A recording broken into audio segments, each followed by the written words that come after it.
노후를 지키려면 반드시 끊어야 할 인간관계 4가지에 대해서 알아보겠습니다. 안녕하세요. 오늘은 많은 시니어 분들이 고민하시는 주제에 대해 이야기하려고 합니다. 바로 노후의 인간관계에 관한 내용인데요.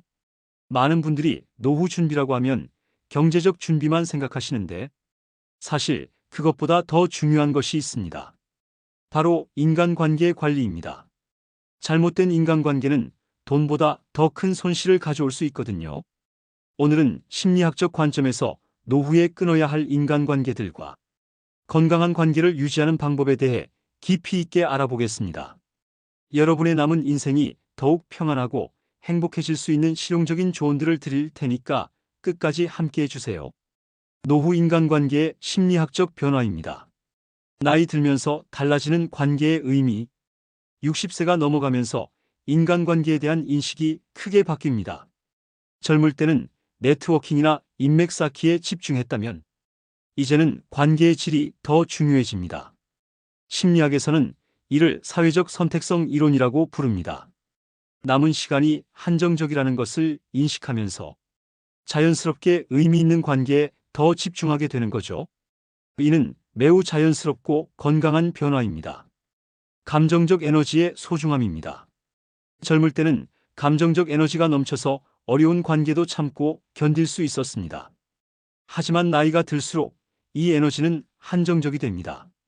그래서 에너지를 빼앗는 관계보다는 에너지를 주는 관계가 더욱 소중해지는 거예요. 특히 60대 이후에는 스트레스가 건강에 직접적인 영향을 미치기 때문에 마음을 불편하게 하는 관계는 단순히 정신적 문제가 아니라 건강 문제로 직결됩니다. 자, 정체성의 확립입니다. 젊을 때는 다른 사람의 시선이나 평가에 많이 신경 썼다면 이제는 진정한 나를 찾고 지켜야 할 때입니다. 이는 심리학적으로 매우 중요한 발달 과정이기도 합니다. 에릭 에릭슨의 발달 이론에 따르면 노년기는 자아 통합성을 확립하는 시기입니다. 지금까지의 삶을 돌아보며 자신만의 가치관을 확고히 하고 그에 맞는 관계를 선택하는 것이 중요해집니다. 반드시 끊어야 할 4가지 인간관계의 심리학적 분석입니다. 빌려만 가는 관계의 심리학 경제적 착취의 심리적 메커니즘입니다. 돈을 빌려가고 갚지 않는 사람들은 대부분 인지 부조화를 경험합니다. 갚아야 한다는 것을 알면서도 갚지 않는 상황에서 자신을 합리화하기 위해 저 사람은 여유가 있으니까 괜찮을 거야 또는 나중에 갚으면 되라고 생각합니다. 문제는 이런 사람들과의 관계가 지속될수록 여러분도 모르게 희생자 역할에 익숙해진다는 것입니다. 심리학에서는 이를 학습된 무력감이라고 부르죠. 경계 설정의 중요성입니다. 건강한 관계에서는 주고받음의 균형이 있어야 합니다. 일방적으로 주기만 하는 관계는 결국 여러분의 자존감을 떨어뜨리고 상대방에게는 당연히 받을 수 있다는 잘못된 신호를 보내게 됩니다. 노후에는 더욱 확실한 경계선을 그어야 합니다. 죄송하지만 더 이상 돈을 빌려드릴 수 없습니다 라고 명확히 말하는 것이 서로를 위해서도 좋습니다. 불평과 부정만 하는 관계의 심리적 독성입니다. 감정 전염의 과학입니다. 심리학 연구에 따르면 감정은 전염성이 있습니다. 특히 부정적인 감정은 긍정적인 감정보다 5배 더 강한 전염성을 가지고 있어요. 불평과 부정만 하는 사람과 시간을 보내면 여러분도 모르게 부정적인 사고방식에 물들게 됩니다. 스트레스 호르몬의 악영향입니다. 계속해서 불평을 듣는 것은 여러분의 스트레스 호르몬인 코티솔 수치를 높입니다. 노년기에는 이런 만성 스트레스가 면역력 저하, 혈압 상승, 수면 장애 등을 유발할 수 있어서 특히 주의해야 합니다. 대안적 대화 방법입니다. 만약 가족이나 오랜 친구가 이런 패턴을 보인다면 즉시 관계를 끊기보다는 대화의 방향을 바꿔보세요. 그런 일이 있었구나. 그럼 어떻게 하면 좋아질까? 라며 해결책 중심의 대화로 이끌어보세요. 그래도 계속 부정적이라면 만나는 시간을 줄이는 것이 현명합니다. 남을 이용하려는 관계의 심리적 패턴입니다. 도구적 관계와 감정적 관계입니다. 심리학에서는 관계를 크게 2가지로 분류합니다. 도구적 관계, 즉 목적이 있는 관계와 감정적 관계, 즉 정서적 유대가 있는 관계입니다. 젊을 때는 도구적 관계도 필요하지만 노년기에는 감정적 관계가 훨씬 중요해집니다. 기브 앤 테이크의 불균형.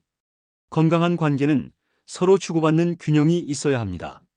하지만 이용하려는 사람들은 항상 받기만 하려고 하죠. 이런 관계는 감정적 뱀파이어라고도 불립니다. 자기 자존감 보호하기. 이런 관계를 끊는 것이 어려운 이유는 내가 도움이 되고 있다는 느낌 때문입니다. 하지만 진정한 도움은 상호적이어야 해요. 일방적인 도움은 결국 여러분의 에너지만 소모시킵니다. 끊임없이 비교하는 관계의 심리적 해악. 심리학자 레온 페스팅거의 사회적 비교 이론에 따르면 인간은 자연스럽게 다른 사람과 자신을 비교합니다. 하지만 노년기의 비교는 젊은 시절과 달리 발전보다는 좌절감을 가져올 가능성이 높습니다. 상향 비교의 위험성. 자신보다 더 성공했거나 더 나은 조건을 가진 사람과 계속 비교하게 만드는 관계는 자존감을 크게 떨어뜨립니다. 특히 노년기에는 이미 많은 것을 이룬 시점이므로 비교보다는 감사와 만족에 집중해야 합니다. 자기 수용의 중요성. 건강한 노년기를 위해서는 자기 수용이 필수입니다. 있는 그대로의 자신을 인정하고 받아들이는 것이죠. 비교를 강요하는 관계는 이런 자기 수용을 방해합니다. 건강한 관계를 위한 심리학적 전략입니다. 경계 설정의 기술입니다. 단호하지만 친절하게. 관계를 정리하거나 경계를 설정할 때는 단호하면서도 친절한 태도가 중요합니다. 당신이 싫어서가 아니라 내 마음의 평안을 위해서 이렇게 하는 거예요 라고 설명하는 것이 좋습니다. 죄책감 다루기입니다. 많은 시니어 분들이 관계를 정리할 때 죄책감을 느끼십니다. 하지만 이는 자연스러운 감정이며 자신의 안녕을 지키는 것은 이기적인 행동이 아닙니다. 오히려 자신을 잘 돌봐야 다른 사람도 더 잘 도울 수 있어요. 감정적 디톡스 방법 점진적 거리두기입니다. 갑작스럽게 관계를 끊기보다는 점진적으로 거리를 두는 것이 좋습니다.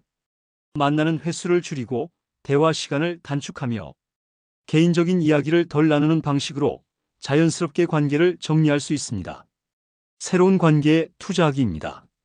부정적인 관계를 정리하면서 동시에 긍정적인 새로운 관계에 투자하는 것이 중요합니다.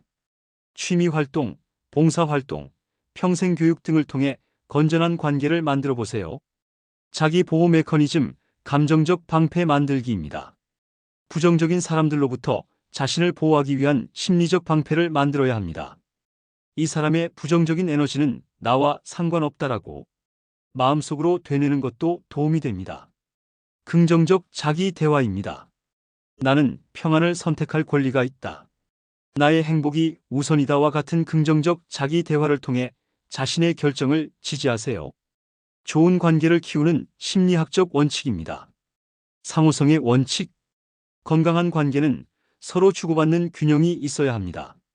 한 사람만 계속 주거나 한 사람만 계속 받는 관계는 지속되기 어려워요. 진정성의 중요성.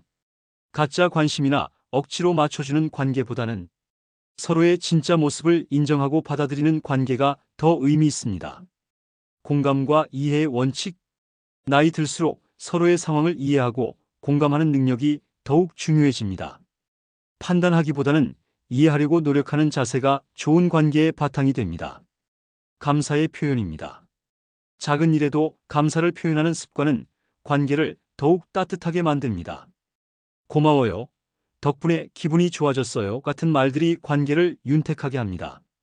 실천 가능한 인간관계 관리 방법입니다. 관계 점검하기입니다. 정기적으로 자신의 인간관계를 점검해 보세요. 각 관계에서 어떤 감정을 느끼는지, 에너지를 얻는지, 빼앗기는지 솔직하게 평가해 보는 거예요. 관계 일기 쓰기입니다. 한 달 정도 관계 일기를 써보세요.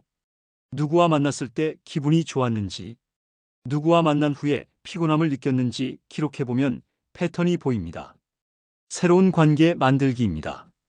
공통 관심사 중심의 만남입니다. 취미 활동, 종교 활동, 봉사 활동 등을 통해 공통 관심사를 가진 사람들과 만나보세요. 이런 관계는 자연스럽고 건전합니다. 세대를 넘나드는 관계입니다. 같은 연령대와만 어울리지 말고 다양한 세대와 교류해 보세요. 젊은 사람들로부터는 새로운 에너지를, 연장자로부터는 지혜를 얻을 수 있습니다. 갈등 해결 기술입니다. 비폭력 대화법. 의견 차이가 있을 때는 상대방을 공격하기보다는 자신의 느낌과 필요를 표현하는 것이 좋습니다. 당신 때문에 화가 난다 보다는 나는 이런 상황에서 불편함을 느낀다고 표현하세요. 적당한 거리 유지하기입니다. 아무리 좋은 관계라도 적당한 거리가 필요합니다. 너무 자주 만나거나 과도하게 개입하면 관계가 부담스러워질 수 있어요. 오늘은 노후의 인간관계 관리에 대해 심리학적 관점에서 살펴봤습니다. 빌려만 가는 관계, 불평만 하는 관계, 이용하려는 관계, 비교하는 관계는 과감히 정리하고 대신 서로를 존중하고 에너지를 주는 관계에 집중하시기 바랍니다. 기억하세요. 관계를 정리하는 것은 이기적인 행동이 아닙니다. 자신의 마음을 지키고 진정한 평안을 찾는 지혜로운 선택입니다. 여러분의 남은 인생이 좋은 사람들과 함께하는 따뜻하고 평안한 시간으로 가득하기를 바랍니다.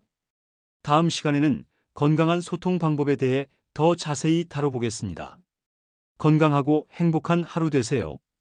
좋아요와 구독은 영상을 제작하는 저에게 힘이 됩니다. 핵심 메시지입니다. 첫째, 노후에는 관계의 질이 양보다 중요하다. 둘째, 에너지를 빼앗는 관계는 과감히 정리하라. 셋째, 경계 설정은 자기 보호의 필수 기술이다. 넷째, 상호 존중과 감사가 좋은 관계의 기본이다. 다섯째, 새로운 관계에 열린 마음을 유지하라. 시청해 주셔서 감사합니다. 오늘 하루도 평안하십시오.